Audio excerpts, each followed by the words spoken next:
Bon, donc je suis ravie d'être ici.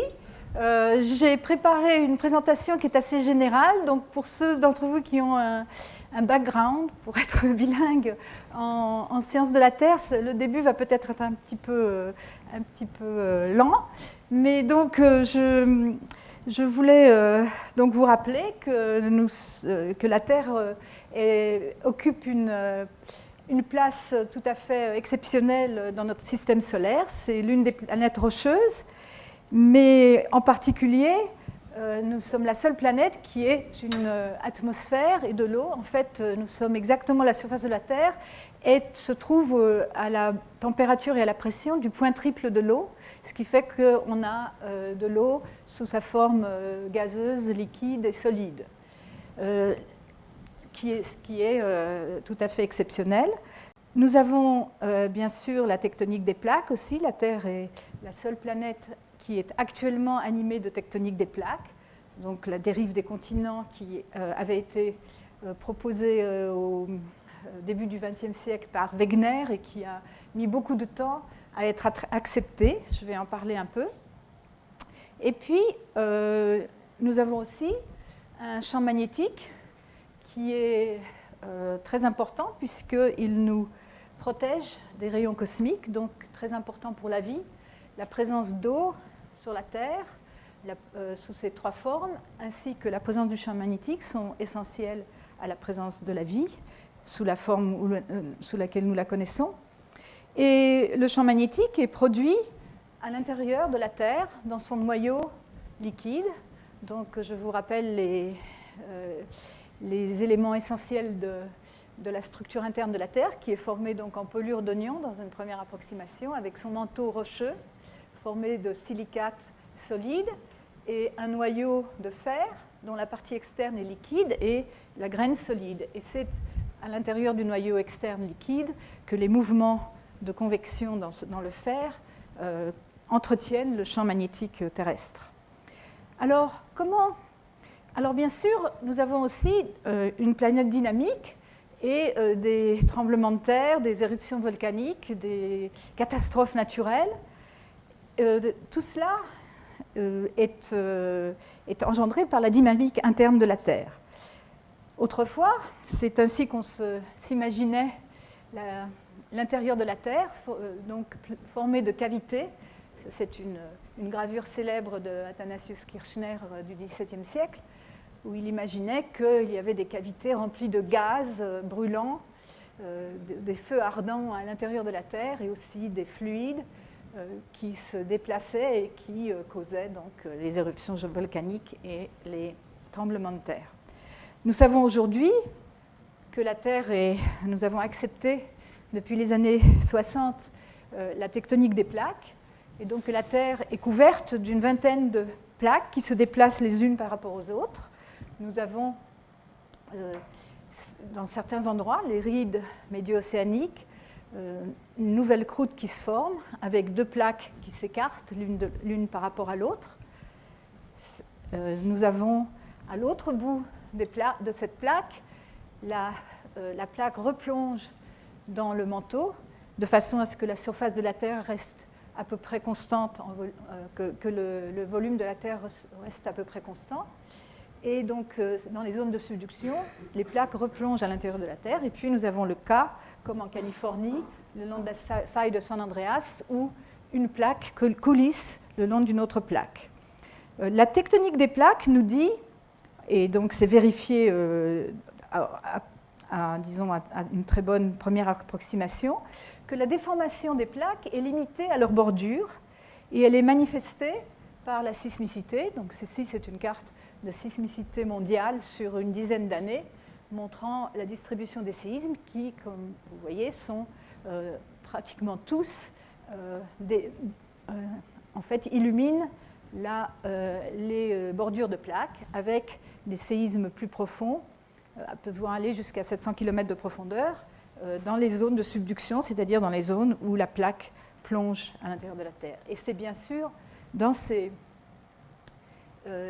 sur ces bordures de plaques qu'on a les séismes les plus meurtriers lorsque nous avons la conjoncture d'un séisme de forte magnitude et d'une forte population. C'est aussi en bordure de plaque que nous avons l'essentiel du volcanisme. Comme indiqué sur cette figure, les points rouges ici sont les volcans. Je vais parler des exceptions un peu plus longuement. Et donc, je vous rappelle que la tectonique des plaques a été acceptée uniquement dans les années 60 et qu'un élément très important pour son acceptation, ça a été l'observation des anomalies magnétiques dans les fonds océaniques. Ces anomalies magnétiques, elles ont été enregistrées pendant la Seconde Guerre mondiale. On avait besoin de connaître la distribution du magnétisme dans les fonds marins pour la navigation des sous-marins. Et donc, il y a eu une collection énorme de données sur ce sujet qui ont montré des choses remarquables. Ici, nous avons donc un enregistrement au milieu d'une ride médio-océanique, donc une chaîne de montagnes sous-marines ici qui se trouve au milieu des océans. Ceci représente des anomalies magnétiques, donc soit positives, soit négatives par rapport à une certaine référence. Et on s'aperçoit que ces anomalies sont très symétriques par rapport à la ride. Et on a pu associer ces anomalies magnétiques avec des inversions des époques où le champ magnétique avait son pôle nord dans une direction et ensuite s'inversait pour avoir son pôle nord dans la direction opposée. Ces inversions se passent tous les quelques 500 000 années. Et on a pu, par ailleurs, déterminer une échelle basée sur les inversions du champ magnétique. Et donc ces anomalies marquent la direction du champ à une certaine époque et peuvent être associées très précisément avec cette époque et donc sont symétriques par rapport à la ride. Alors, comment on a expliqué ça? On a expliqué ça par l'idée de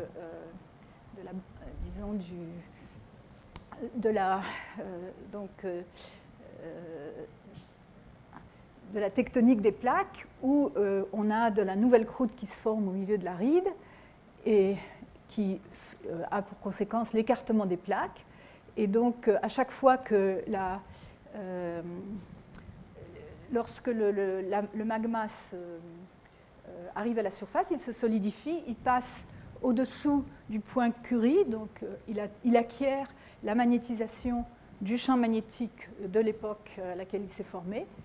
Puis, donc, les plaques s'écartent, de nouveau magma arrive, le champ magnétique change de sens et on a donc successivement, donc, au fur et à mesure où les plaques s'écartent et s'accroissent, des bandes de direction opposée dans le magnétisme qui manifestent cet écartement des plaques. Donc, ceci, ça a été accepté dans les années 60, grâce en particulier à ce genre d'observations qui ont vraiment fait pencher la balance du côté de la tectonique des plaques. Il y avait aussi une autre raison pour laquelle la dérive des continents n'était pas vraiment bien acceptée, c'est qu'on ne pouvait pas comprendre pourquoi les continents se déplaceraient. Quelles seraient les forces qui déplaceraient les continents? Du temps de Wegener, c'était difficile à comprendre. Par contre, plus tard, donc Wegener, c'était 1913 par là, et son traité sur la dérive des continents. Par contre, plus tard, dans les années 30, il y a eu beaucoup de progrès en mécanique des fluides en particulier, où on a compris comment fonctionnait la convection dans les fluides. Et donc, au moment où ces observations et d'autres, la sismicité, la profondeur des fonds marins, beaucoup d'autres observations qui collent très bien avec l'idée de la tectonique des plaques, on a pu l'accepter parce qu'on a pu comprendre, avoir une idée pourquoi ça pouvait marcher. Quelles étaient la raison physique pour le déplacement des plaques. Donc voilà la tectonique des plaques. Et donc l'idée, toute simpliste, c'est que le manteau qui est solide, en fait, sur des temps géologiques, est capable de fluer. il est plastique, il est capable d'une déformation plastique. Et donc, et la chaleur, la Terre dégage de la chaleur. Il y a deux sources de chaleur dans la Terre. La chaleur primordiale, la chaleur qui était enfermée dans la Terre au moment de sa formation, et puis le dégagement de chaleur des éléments radioactifs. Et donc, il y a un dégagement de chaleur. On peut assimiler ça en toute première approximation, par analogie, à un fluide chauffé par le bas, et donc où le fluide entre en convection avec la partie du fluide qui est plus chaude et plus légère et va avoir tendance à monter, elle va se refroidir à la surface et retomber. Et si vous mettez un bouchon à la surface, ce bouchon va se mouvoir sous l'effet de ces courants de convection dans le liquide. Alors, bien sûr, dans le cas de la tectonique des plaques, cette analogie peut se faire. Dans la réalité, c'est un peu plus compliqué. Voici, la Terre est sphérique, donc c'est plus compliqué. On peut avoir des schémas comme ceci qui sont très schématiques. En fait, c'est justement... moi, je n'aime pas du tout ce schéma parce qu'il montre que les courants de convection montent directement de la limite noyau-manteau jusqu'à la ride. Et en fait, c'est bien trop simple comme idée. Mais c'est justement ça qu'on aimerait déterminer de manière plus précise. C'est quelle est la morphologie des courants de convection à l'intérieur du manteau de la Terre. Et il y a évidemment d'autres observations intrigantes. C'est l'observation des points chauds, donc des volcans en milieu de plaques qui sont souvent associés avec une chaîne de volcans de plus en plus âgés. Plus on va dans la direction du mouvement de la plaque, ici sur la plaque pacifique qui se déplace donc d'est en ouest. Et donc là, j'en ai un avec des âges. Ici, si on voit les âges des volcans, ils sont de plus en plus âgés, ici jusqu'à 41 millions d'années, 46, et après il y a un changement de direction et des volcans plus âgés. Donc ces volcans en milieu de plaques ne sont pas expliqués par la théorie simple de la tectonique des plaques, et il a été proposé tout de suite dans les années suivant l'acceptation de la tectonique des plaques, un modèle tout simple qui proposait que, par Morgan, qui proposait que ces volcans étaient l'aboutissement de panaches de matière chaude qui avaient leur origine quelque part dans le manteau profond, une place non déterminée, une couche limite quelconque, et donc ces panaches seraient donc fixes par rapport aux plaques, et lorsque les plaques se déplacent, les volcans vont être donc de plus en plus jeunes en amont de la plaque. Ceci était inspiré par les modèles en laboratoire et les modèles numériques de convection dans des fluides où, lorsqu'on chauffe le fluide par le bas, on voit apparaître des panaches dont ici vous avez un exemple, donc en fonction du temps, le panache monte avec sa tête très large et un stem, comme en anglais, plus étroit qui qui pourrait s'élever dans le manteau. Donc c'est l'image qu'on a d'un panache classique dans un fluide en convection thermique, donc où la raison pour la convection est thermique. Et donc ça ici c'est donc on voit ces panaches avec leur tête et leur queue. Donc on s'imagine ce genre de panache. Par contre, depuis cette époque-là, on essaye d'en faire l'imagerie, de les voir à l'intérieur de la Terre, et c'est assez difficile. Je vais continuer à en parler. Alors vous savez que, bien sûr, on ne peut pas aller très profond dans la Terre, puisque le forage le plus profond, c'est le forage de la péninsule de Kola, qui a atteint une profondeur d'à peine un peu plus de 12 km. Comparé au rayon de la Terre de 6371 km, c'est quand même très peu. Ça ne nous permet pas d'aller très loin, même pas voir le fond de la croûte de la première couche terrestre. Donc on a obligé de faire appel à des mesures indirectes.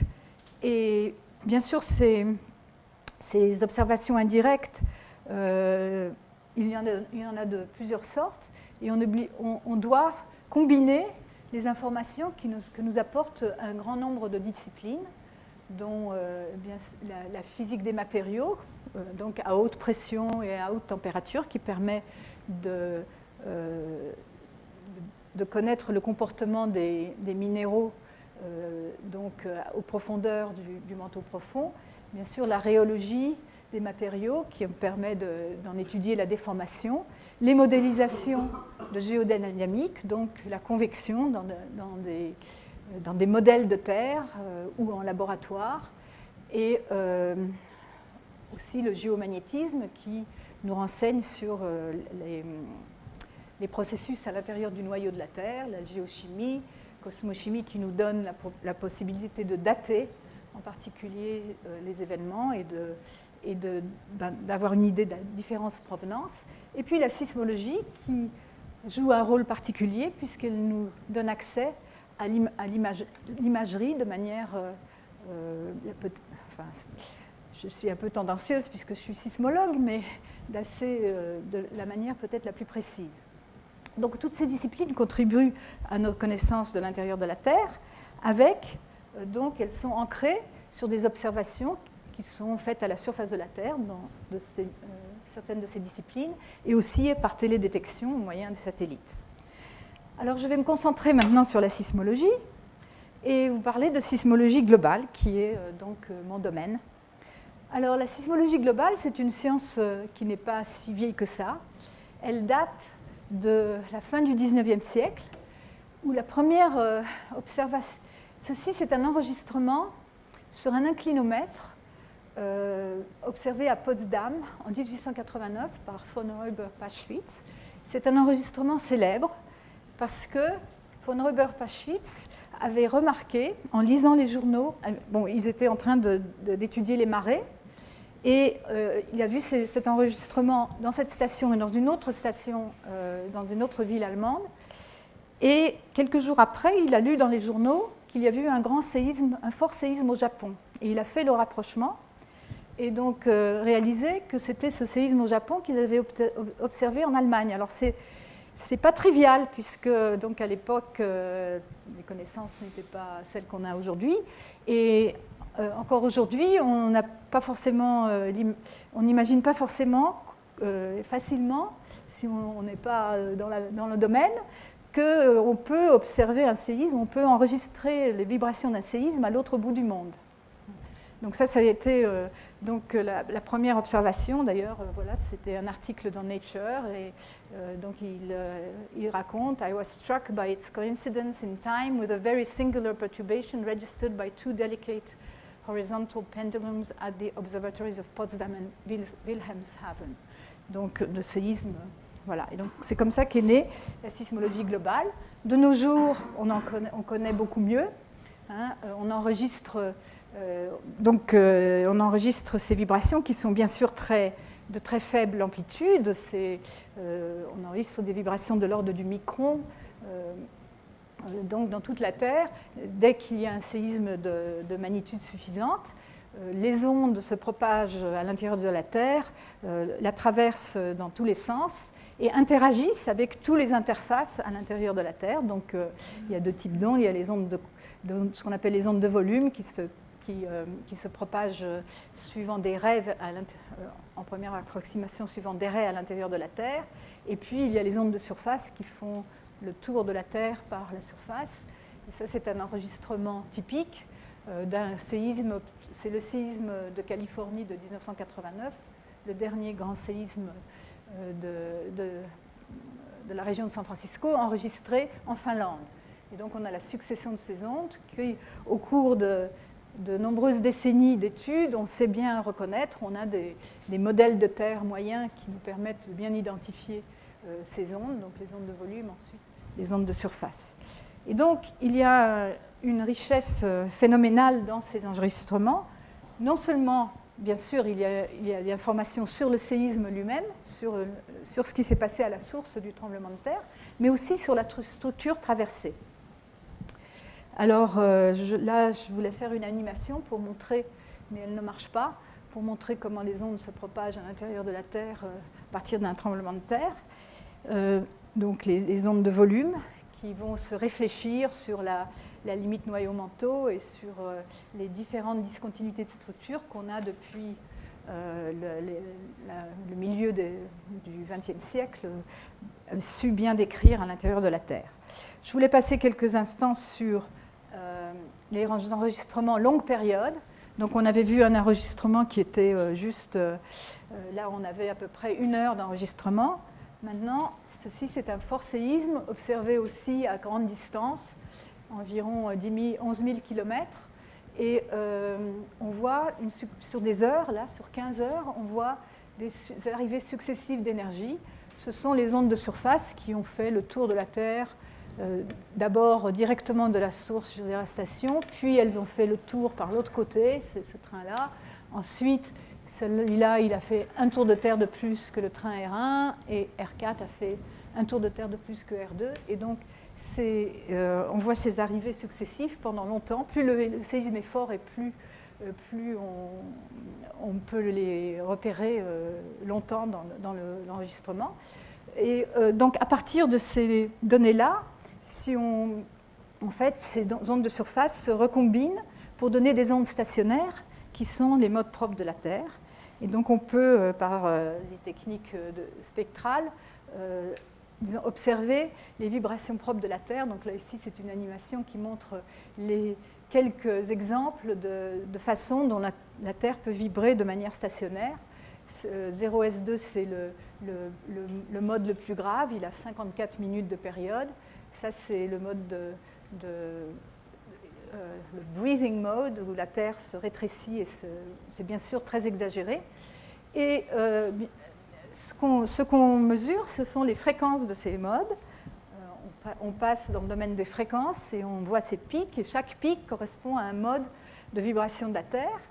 Et la fréquence de ces pics va contenir aussi de l'information sur la structure interne de la Terre.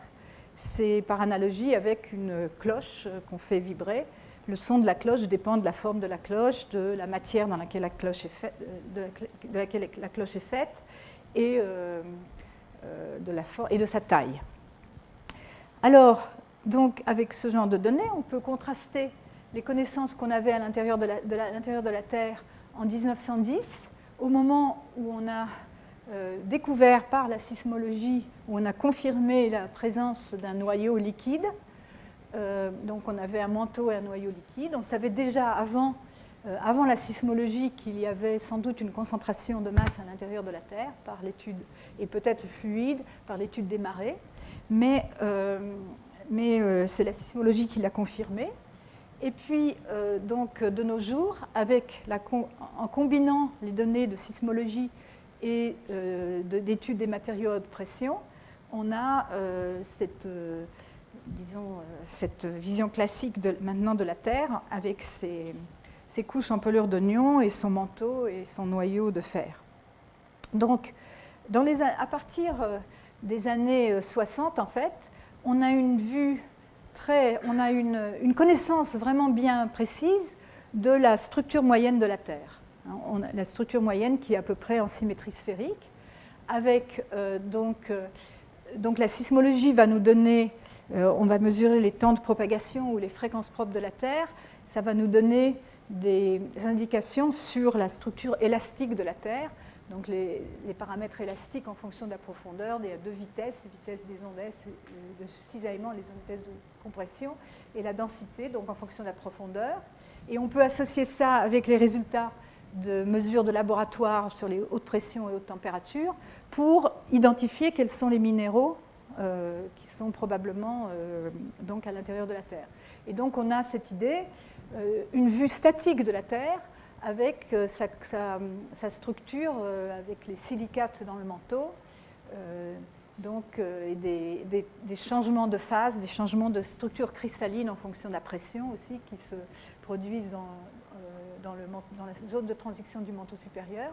Et puis, on sait aussi que le noyau est formé principalement de fer, avec quelques additions d'éléments légers dans le noyau liquide externe et un peu moins d'éléments légers dans le noyau liquide interne, donc dans le noyau solide dans la graine qui est donc de fer plus pur. Mais ceci, c'est une vue statique. Ce qui nous intéresse, c'est vraiment de comprendre la dynamique, donc en revenant à ces images très schématiques, comment aborder ça. Alors, pour ça, nous faisons appel à différentes méthodologies, mais une des méthodologies principales, c'est la tomographie sismique. Donc ça ressemble, enfin c'est le même principe que l'imagerie médicale, hein, donc, qui est mieux connue, où on envoie des ondes à travers un corps opaque, et donc on a des sources autour de ce corps, et on a des récepteurs aussi autour de ce corps, et on regarde soit les temps de propagation, pour la sismologie c'est surtout ça, c'est les temps de propagation des ondes. En médecine, c'est souvent l'atténuation des ondes ou d'autres paramètres. Et à partir de ça, on combine toutes ces données pour faire des images. Et donc là, en tomographie sismique, on a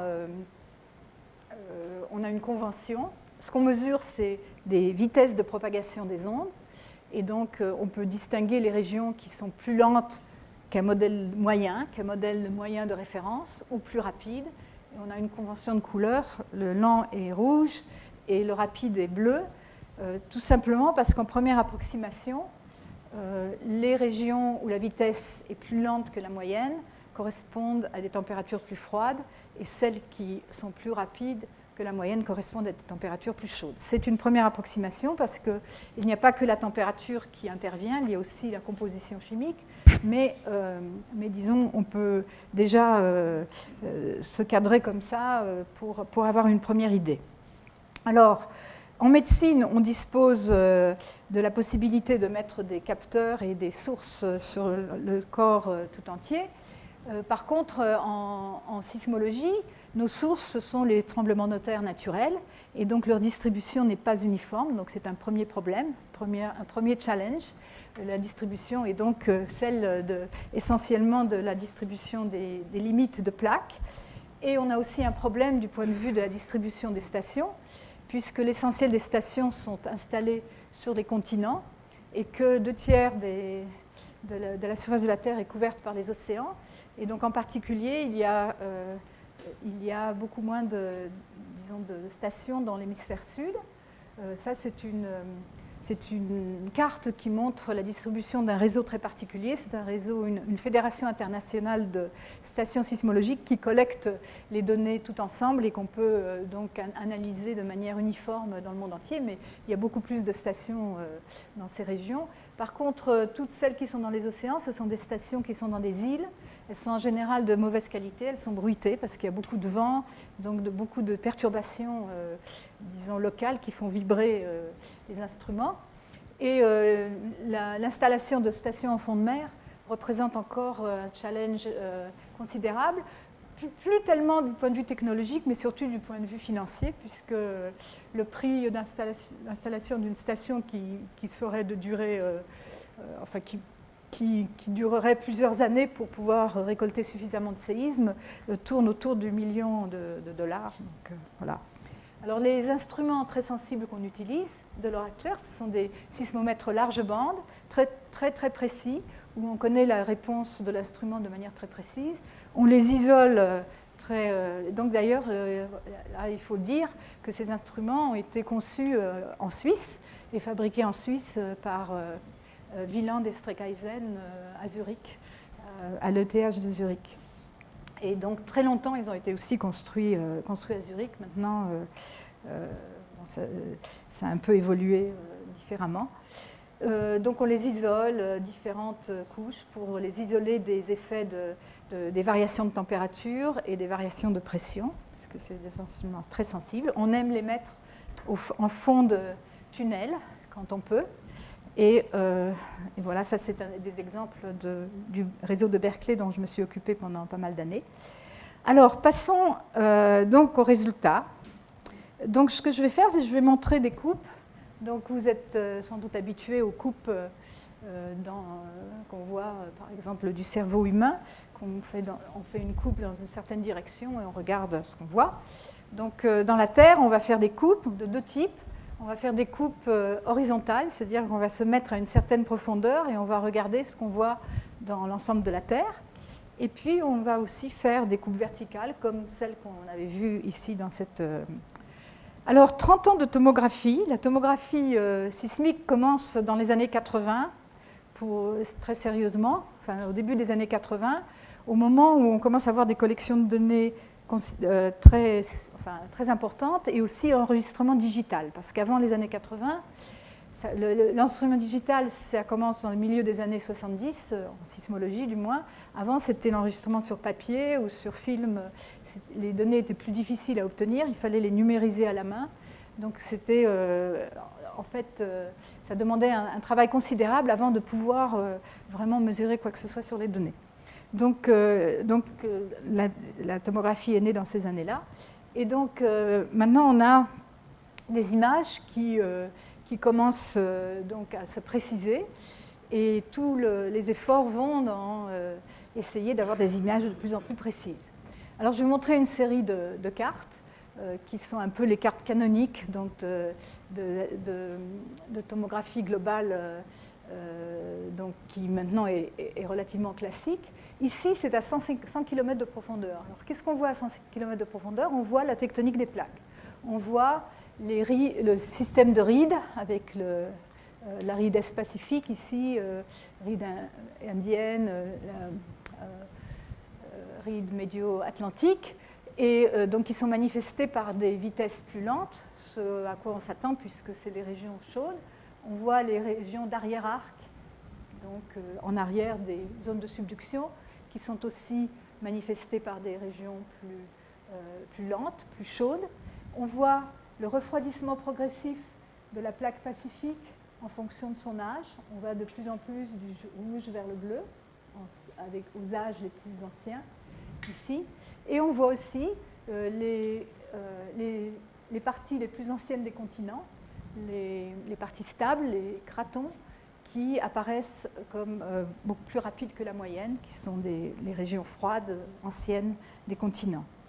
On peut faire le parallèle avec la distribution des limites de plaques. Donc, à 100 km de profondeur, ce que nous apprend l'imagerie sismique, c'est qu'on voit la tectonique des plaques, on voit les différentes, on voit les différentes zones donc d'ouverture, les zones de subduction et les volcans en arrière-arc, et puis les continents qui surnagent par-dessus avec une épaisse lithosphère.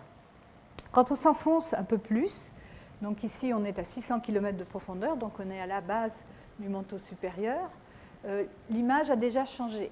Donc ce sont des images à grande échelle, très grande échelle, mais on voit quand même des différences notables. Et le signal qui reste le plus important, c'est ce signal de vitesse plus rapide, ou donc d'éléments sans doute plus froids, autour de l'Ouest Pacifique et en Amérique du Sud.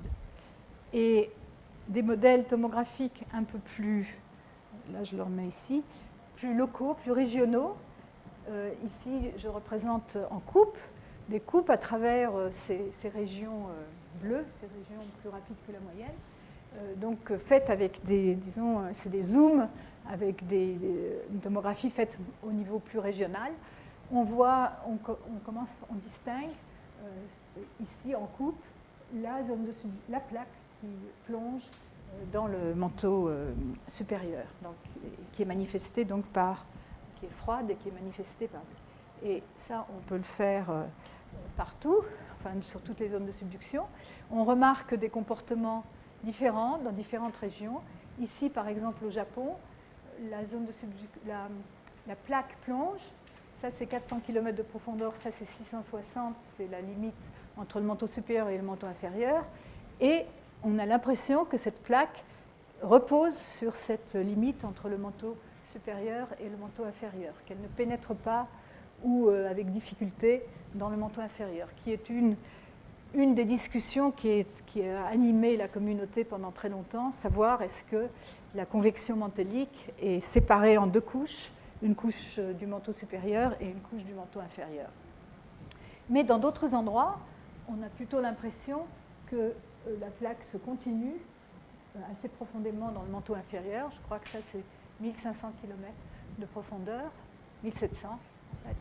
Et par contre, ici, on a encore un autre cas où la plaque a l'air d'être déformée et peut-être de s'aplatir ici dans le haut du manteau inférieur et ensuite peut-être de continuer vers le bas. Donc on a des comportements assez différents. Et quand on va jusqu'à 1000 km de profondeur, on voit qu'à ce niveau-là, ce qui reste, c'est quelques régions isolées, un peu en Amérique du Sud, ici Fidji, Tonga, Indonésie, où on a encore un signal fort provenant des zones de subduction, mais dans d'autres régions, elles n'ont pas pénétré jusqu'à cette profondeur.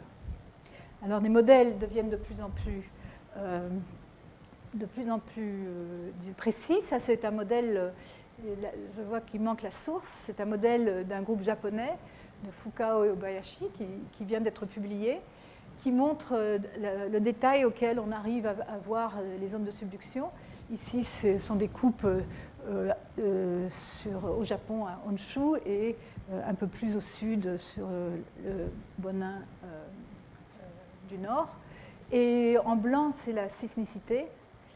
Et on voit donc cette zone de subduction qui repose sur la discontinuité de 660 km dans cette région-là. Ici, on voit l'interaction entre deux zones de subduction, mais aussi une stagnation à cette profondeur. Par contre, voici les images en Amérique centrale qui montrent ce comportement très différent avec l'impression d'une zone de subduction, d'une plaque qui arrive à plonger assez profondément dans le manteau. Et quand on arrive à la base du manteau, l'image qu'on voit a changé complètement. Maintenant, on n'a ni l'image de la tectonique de plaques, ni vraiment les zones de subduction. On a deux zones très lentes, centrées sur le Pacifique et sous l'Afrique, et entourées d'un cercle, d'un anneau de vitesse plus rapide. La nature de ces deux anomalies, qui sont antipodales, c'est-à-dire elles sont aux antipodes et à peu près à l'équateur, n'est toujours pas bien comprise, mais on pense qu'elles ont que ce ne sont pas seulement des effets thermiques, que pour expliquer, il y a un certain nombre d'autres observations par la sismologie, par exemple des bords abrupts sur ces structures, qu'il faut penser qu'il doit y avoir un élément de composition chimique dans leur, qui les reflète dans la nature de ces structures. Donc là, ce sont les mêmes en coupe, ces 4 modèles par différents groupes, déjà assez anciens, montrant disons, que ces structures sont très larges près de la limite noyau-manteau et ensuite se continuent dans le manteau inférieur assez haut. Les formes varient, ça dépend un peu, chaque modèle a son ensemble de données un peu différent et donc ça donne une idée un peu de la résolution qu'on peut avoir, mais déjà ancienne. Alors, qu'est-ce qu'on fait de nos jours? Alors, de nos jours, la plupart de ces modèles que je vous ai montrés jusqu'ici sont basés sur un très petit nombre d'observables dans chaque sismogramme. On mesure les temps de propagation des ondes P, des ondes S, les ondes qui sont les plus faciles à mesurer sur le sismogramme. Mais en fait, un sismogramme contient beaucoup plus d'informations. Ici, là c'est un sismogramme observé qui a été filtré à longue période, mais on voit que toutes les ondes arrivant les unes après les autres vont nous éclairer différentes parties du manteau, et c'est un peu dommage de se limiter à seulement certaines d'entre elles. Ce qui fait que dans les dernières années, la tomographie s'oriente vers, pour essayer d'utiliser toute l'information dans les sismogrammes. Et pour ça, on met au point des méthodes de modélisation, ce qu'on appelle de modélisation de forme d'onde. On essaie de modéliser toute la forme d'onde. Pour le faire, on doit avoir des outils qui permettent de calculer des sismogrammes synthétiques. Il ne suffit plus de savoir calculer le temps de propagation d'une certaine onde, comme l'onde P ou l'onde S, mais il faut pouvoir calculer tout l'ensemble du sismogramme. Et là, de ce côté-là, il y a récemment une petite révolution, parce qu'on est capable maintenant de calculer ces sismogrammes synthétiques de manière numérique, très précise, dans un modèle de Terre tout à fait arbitraire. Alors qu'il y a encore une dizaine d'années, on était limité par certaines... on était obligé de faire des approximations, comme quoi la structure était lisse, qu'elle variait très, très lentement, et les variations n'étaient pas très fortes. Maintenant, on a pu s'affranchir de ça par ces calculs de sismogrammes synthétiques numériques qui nous permettent donc d'utiliser plus à fond là j'ai un petit schéma pour indiquer que ces calculs sont des calculs numériques qui sont très lourds. Donc on fait appel aux calculs en parallèle dans les grands centres de calcul HPC, et c'est bien sûr un des challenges de ces méthodes, mais les avantages sont tels qu'on a très envie d'aller dans cette direction. Alors, je vais vous montrer, pour terminer, quelques images obtenues récemment avec ce genre de méthode.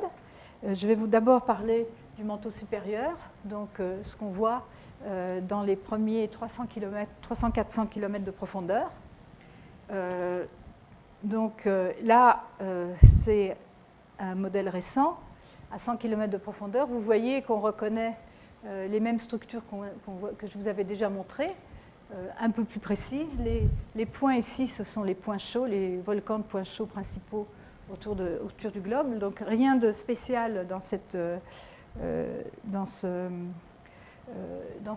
figure, mais je la montre parce que je vais faire un zoom sur cette partie du Pacifique ici, qui est indiquée par ce rectangle ici, où on va voir ce qui se passe au-dessous du volcan de Hawaï, les volcans du Super Swell ici et de Samoa. Donc dans un modèle obtenu de manière numérique, c'est ce qui était dans la fiche, nous voyons à l'heure actuelle donc, des structures avec une meilleure résolution, et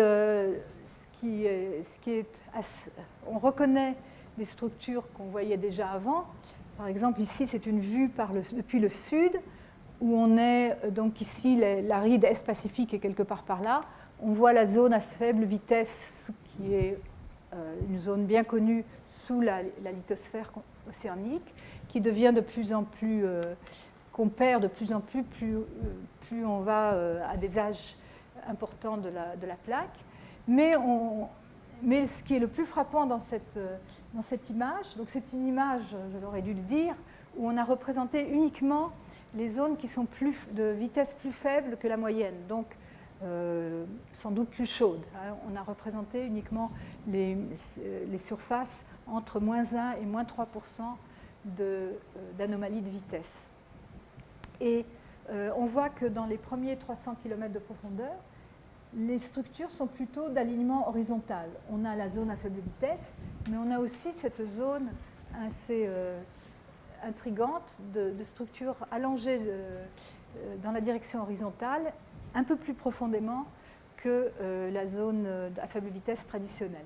Et par contre, à plus grande profondeur, les structures changent, l'alignement, la direction préférentielle des structures est plutôt dans la direction verticale, et on voit qu'on a des espèces de colonnes qu'on peut plus ou moins associer avec certains de ces volcans de points chauds qui sont indiqués par les cônes verts. Alors là, j'ai un petit film qui va faire le tour du modèle. Et donc on va tourner dans le sens des aiguilles du montre. On va passer à une vue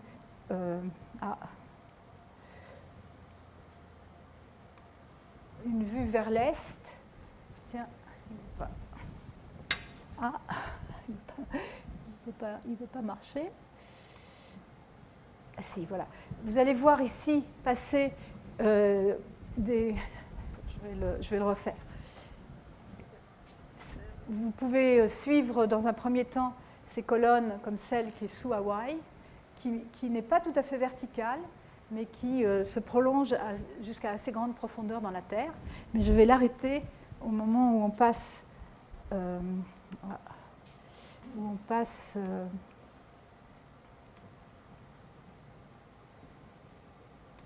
Voilà. Je voulais montrer cette vue-là, qui est une vue de l'Est. Donc on est sur la ride Est-Pacifique et on regarde vers l'Ouest. Et on voit apparaître ces espèces de... c'est comme des doigts qui sont donc de vitesse plus faible que la moyenne et qui s'enfoncent un peu plus, de manière assez régulière. Cette distance est de l'ordre de 2000 km entre deux de ces minima de vitesse, et en fait correspondent à des élongations de ces structures lentes dans la direction du mouvement de la plaque pacifique. Donc quelque chose d'assez intriguant. Alors, il faut que j'aille jusqu'au bout. Quand on regarde de l'autre côté, ici on est dans une région où il n'y a pas de canal en dessous. Et là, on voit l'autre bout de ces canaux du côté ouest. Donc, encore une fois, quand on regarde depuis le haut et qu'on coupe à 500 km de profondeur, on voit ces colonnes et leur relation géographique avec les points chauds. Ce n'est pas une relation directe. Les colonnes ne sont pas, elles ne sont pas complètement verticales, mais on peut les associer avec les panaches. Alors quand on regarde plus profond, là je vais montrer des coupes, donc on regarde maintenant de plus en plus profond, donc ça c'est par-dessus et là c'est un angle de côté. On a toujours, ça c'est les Hawaï ici, Samoa, ici les volcans du Super-Swell. Et on voit qu'on continue à avoir des colonnes ces colonnes se continuent à grande profondeur. Ici, c'est à 1000 km, on a coupé à 1000 km. Ici, on a coupé à 1500 km de profondeur. Et elles se continuent comme ça jusqu'à la base du manteau. Alors, je vais montrer quelques coupes. Ici, c'est une coupe donc verticale. Sur la position de cette coupe, ici, c'est l'océan Pacifique. La carte qui est montrée, c'est la carte à la base du manteau, la carte des anomalies de vitesse à la base du manteau. On reconnaît cette grande zone lente centrée sur le Pacifique, mais avec nos modèles actuels, elle a plus de détails. Et on voit ici, au passage au-dessus du volcan de Samoa, on voit la relation avec une de ces grandes structures qui est vraiment très, très, très large. Et quand on arrive plus dans le manteau supérieur, on a l'impression qu'elle se déplace de manière moins régulière, enfin moins droite dans le manteau supérieur. On voit aussi quelque chose qui semble être ancré à la base du manteau, juste au-dessous du volcan de Hawaï, avec des variations d'amplitude qui nous font penser, parce qu'on a vérifié qu'on pouvait résoudre, que ces variations d'amplitude étaient vraiment robustes, qui nous font penser à une nature thermochimique de ces structures. Ce n'est pas seulement la température. Donc là, j'ai une image en 3 dimensions de ce qu'on voit sous Hawaï, où encore une fois, on a seulement isolé les variations les zones les plus lentes. Donc on perd une partie ici, mais elle existe en fait. Et on voit comment, dans le manteau supérieur, cette colonne qui est plutôt verticale dans le manteau inférieur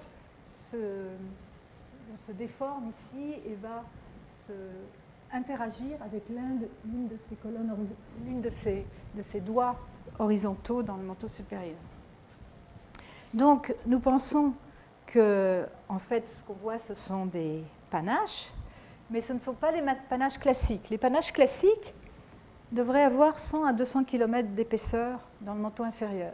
Or, ce qu'on voit, nous, ça a plutôt 800 à 1000 km de largeur, et on peut montrer que notre résolution n'est pas formidable, c'est-à-dire qu'on voit les choses encore un peu comme à travers un verre dépoli, mais si on mettait un panache de 200 km dans le manteau inférieur, pour que nous le voyions par notre tomographie, il faudrait qu'il ait une amplitude en vitesse de l'ordre de plus de 10% de variation de vitesse, qui se traduirait par des variations de température d'au moins 1500 degrés, ce qui paraît très improbable. Donc nous pensons que ces panaches sont vraiment des panaches, des gros panaches, et donc ça implique qu'ils sont sans doute, ce ne sont pas simplement des panaches thermiques, mais qu'ils font intervenir une remontée depuis la base du manteau, un mélange avec différentes compositions chimiques. Ceci en confrontant ces images avec les résultats des modélisations géodynamiques. Voilà, alors pour terminer, ça c'était la Terre telle qu'on la voyait dans les années 60, donc la Terre en 1D, statique. Dans les années 80, le début de la tomographie, on voyait ça. La vision actuelle, c'est ça. Et nos efforts sont pour essayer de voir comme ça. Voilà. Je vous remercie.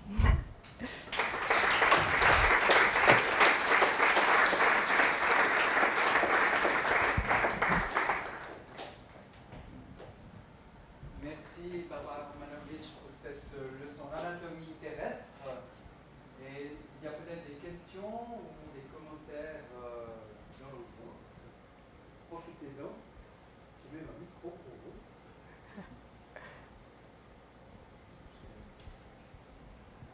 Oui, merci beaucoup. Pour quelqu'un qui n'a pas un background en géologie comme moi, mais plutôt en environnement, c'est très très utile. C'était pas trop rapide, c'était parfait.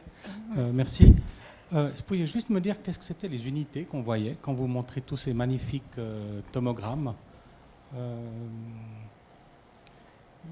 Voilà, vous exprimez ici, ça en alors quelle on unité? exprime ça, c'est des variations relatives de vitesse. Donc c'est l'anomalie de vitesse, c'est les unités de vitesse de propagation, c'est des kilomètres par seconde, mais on réfère ça à la vitesse moyenne dans le globe entier, enfin à une profondeur donnée en fait.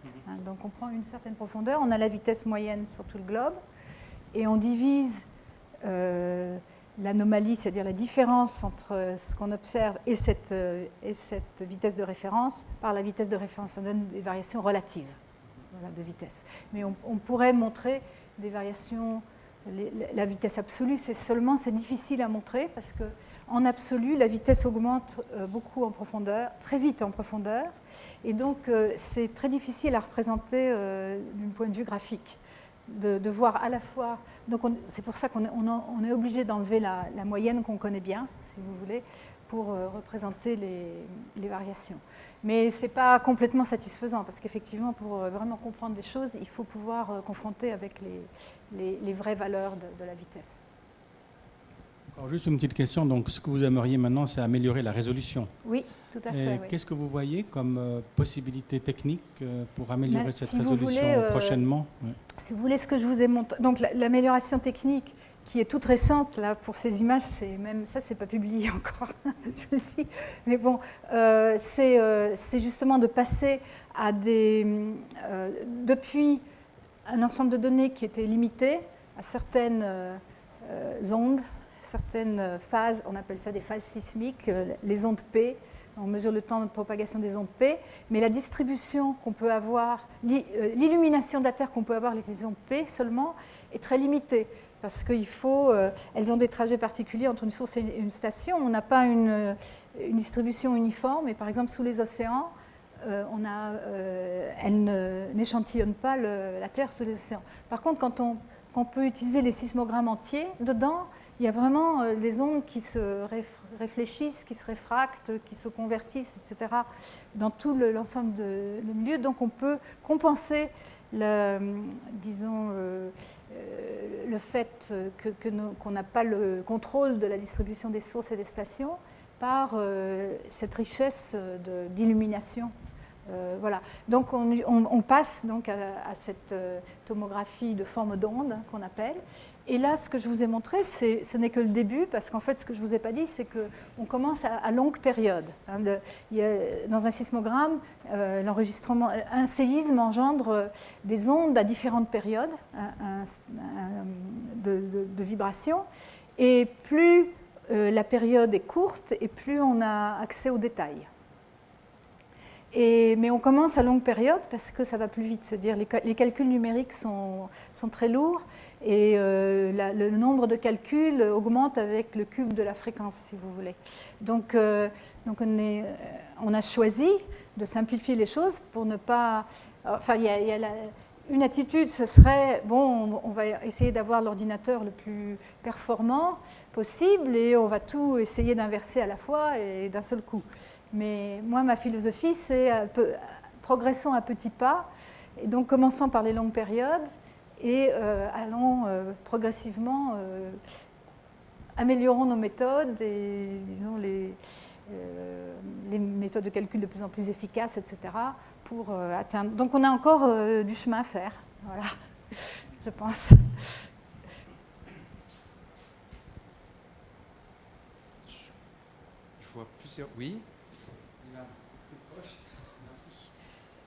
Bonsoir. En fait, j'ai trouvé la présentation assez descriptive et je me pose en fait la question, qu'est-ce qu'on va apprendre en regardant tous ces détails sur en fait les dynamiques qu'on observe à la surface? Parce que là, l'impression que j'ai eue en fait, c'est que vous donnez beaucoup de détails, de descriptions de la structure, mais ça que je n'ai pas retrouvé, c'est une interprétation de ces structures en fonction de ce qu'on observe à la surface, donc en fonction des processus. Oui. Qu'est-ce qu'on apprend en plus par rapport à dire qu'il y a des cellules de convection? Ce que je n'ai pas dit, c'est que ces grandes, là j'ai montré qu'un seul exemple, ces grands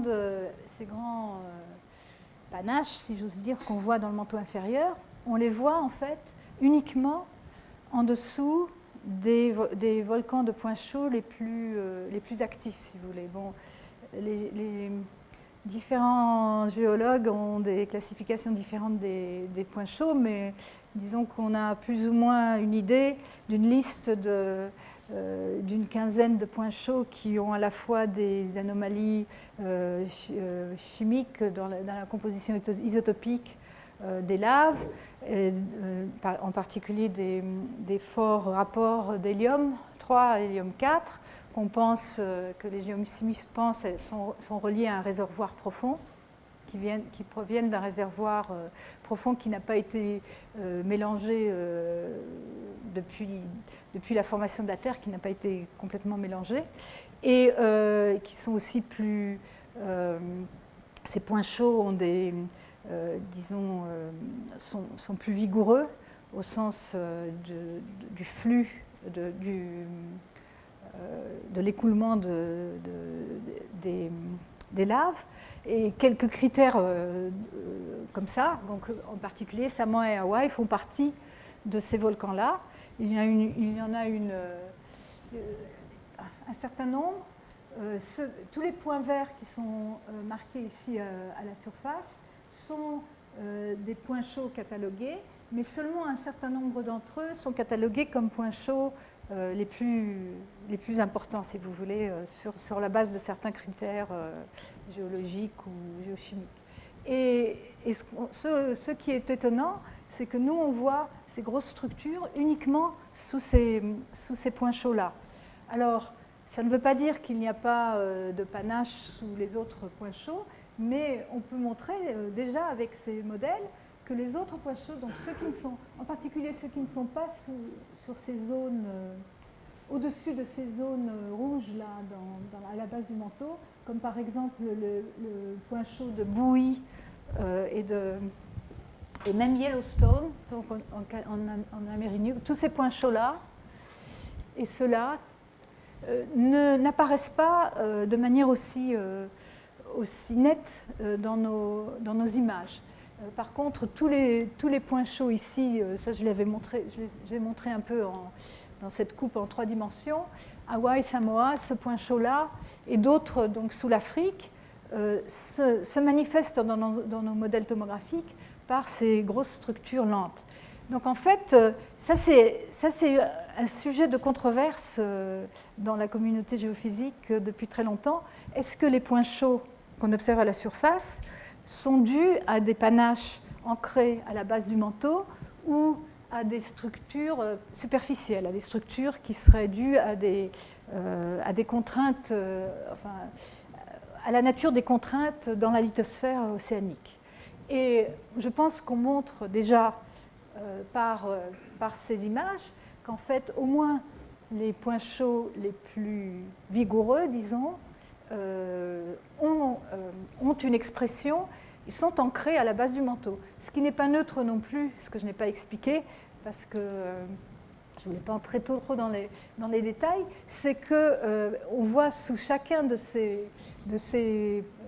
panaches, de ces gros panaches, on voit des zones très très lentes à la base du manteau, sous Hawaï aussi, en particulier, sous d'autres, dans cette présentation je ne les montre pas, et dans certains cas, ces zones ont par ailleurs été déjà montrées, on a montré par ailleurs que dans ces endroits-là, il y a des structures très étonnantes qu'on appelle des ultra-low velocity zones, qui ont des vitesses de cisaillement de moins 30% par rapport à la moyenne, alors que là, vous voyez, on est à juste quelques pourcents. Et la nature de ces ultra-low velocity zones, qui sont en fait des zones qui ne montent pas très haut au-dessus de la limite noyau-manteau, elles montent à 25 ou 30 km, elles ont moins 30% de très très lentes, doivent être, on ne sait pas encore quelle est leur nature, mais elles peuvent impliquer de la fusion partielle ou un enrichissement en fer, on ne sait pas encore. Et je pense que nos images vont permettre aux dynamiciens de faire la part de certains, ils vont pouvoir rejeter certains modèles de convection dans le manteau à partir de ces images. Donc on apporte des contraintes au modèle géodynamique. Mais ça n'est que le début. Moi, je ne peux pas dire, je peux dire ces panaches sont larges, je peux essayer de vous convaincre qu'ils le sont vraiment, mais je ne peux, et donc à partir de là, je peux donc éliminer l'effet thermique pur. Donc il y a un effet compositionnel, c'est intéressant parce que ça rejoint ce qu'on connaît sur l'hétérogénéité des laves dans les points chauds en particulier, et ça rejoint l'idée de la mixité non complète, non parfaite du matériau dans la Terre, qui est quelque chose, qui est une question qu'on se pose depuis longtemps. Donc, si vous voulez, nous on apporte une image. C'est l'image aujourd'hui. Hein. Elle n'est pas encore parfaite. Je pense qu'on peut être plus précis. Il y a peut-être encore des panaches plus étroits qu'on ne peut pas voir. Mais disons, au premier ordre, je n'étais pas préparée dans cette présentation à vous montrer, mais je peux vous montrer une comparaison entre ce modèle-là et un modèle développé par des méthodes classiques il y a 5 ou 10 ans. Et vous verrez que c'est beaucoup plus net, quoi. Donc on fait des progrès dans la description des structures qui donc ensuite peut permettre de préciser dans l'ensemble, vaste ensemble des paramètres qu'on peut faire jouer dans les modélisations géodynamiques, lesquels sont les plus importants pour faire avancer notre compréhension de comment ça marche. Voilà.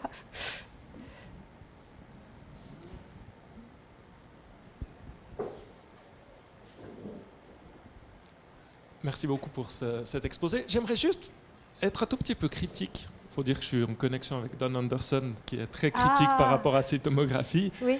La question que je me pose, c'est que toujours je vois ces modèles et on essaye systématiquement de voir les points chauds. Mais est-ce qu'on ne peut pas prendre ces modèles un tout petit peu plus larges et se poser la question si ce qu'on voit, ce n'est pas simplement les courants de convection à grande échelle qui gouvernent le bilan thermique terrestre et qu'en définitive, on n'a pas forcément besoin de toujours vouloir raccrocher telle anomalie à tel point chaud, mais plus regarder ça de façon plus globale.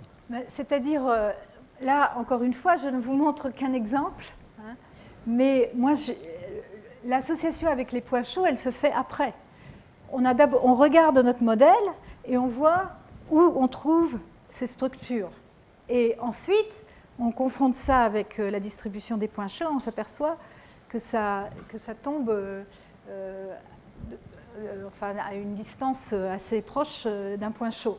Donc c'est là qu'on fait le rapprochement. C'est pas parce que je veux trouver les points chauds. C'est vrai que dans la communauté, on veut trouver les panaches. Moi,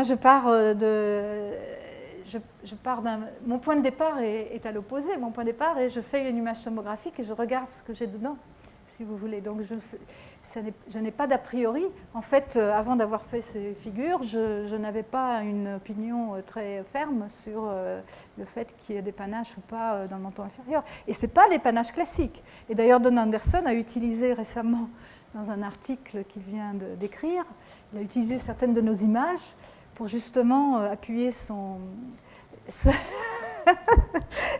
ne suis pas forcément d'accord avec lui, mais Plus d'ailleurs. Ah oui, d'accord, mais bon, il a utilisé nos images pour dire qu'il n'y a pas de panache, parce que justement, ce qu'on voit, c'est des structures très, très larges, plus larges que le panache classique. Mais ceci dit, on les voit... je suis désolée, je n'ai pas vraiment ciblé cette présentation suffisamment géophysique, quoi, mais parce que j'ai pas mal dit... Oui, demain matin, je vous montrerai, si vous venez. Je vous montrerai le modèle en entier avec... tout ça, mais il y a deux associations intéressantes. L'une, c'est avec les ULVZ, parce qu'on les voit dans les endroits dans plusieurs endroits, sous l'Islande, sous Hawaï et sous Samoa.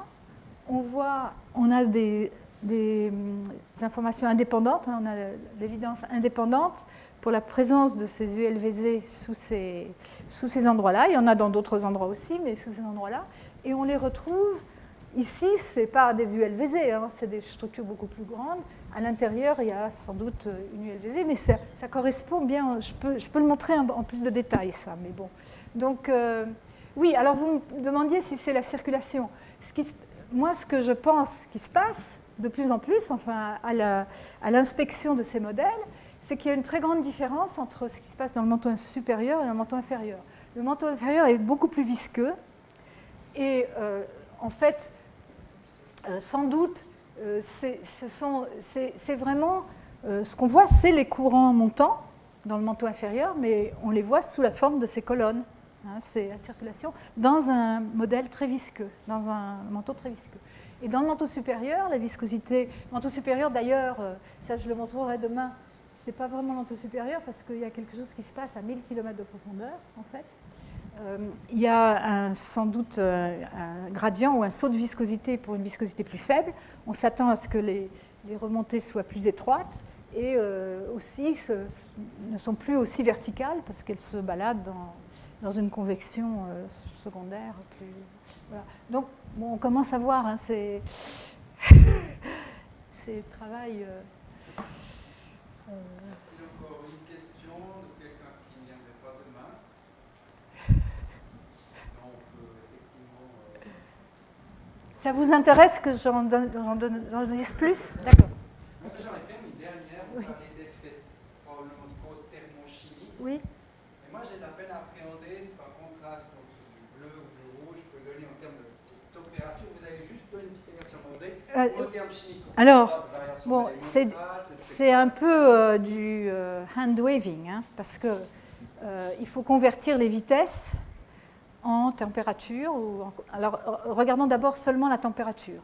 Hein, supposons que ce soit seulement la température.